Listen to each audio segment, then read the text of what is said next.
Co dělalo? Za to bylo. Oni na tebe čuměli, že? Oni jsme na cestu.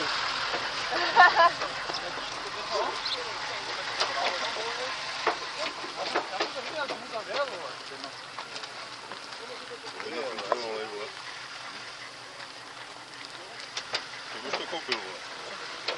A nebral by si to jinak? Bral bys to teda? Počkej, ty jsi s tím jel, ne? Ne, já jsem mimo tam. Takže dobrý, takže zaplatím to tobě. Už majiteli. Co? Co?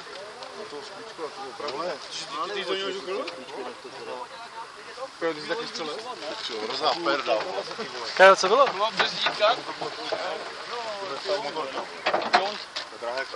To on kupí, tak já nenadělám nic, že? Já jsem zastavil, že se otočím a teď vidím pičo Karla, vole, jeb do mě pičo z boku a bylo pořešené, vole. Pičo, i ten, vole, je rozbitý, kurva. Je rozbitý? Kurva, tak pěkně fungoval. On do mě tak z boku šustnul piča, kamo jaj. Vole, už máš motorku, vole. Pak kluky někam pust. Hej, máme ještě mechanika, opravil mi motorku.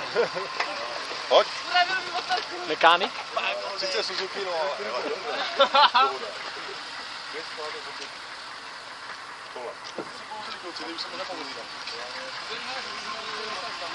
Já se o teď nehru.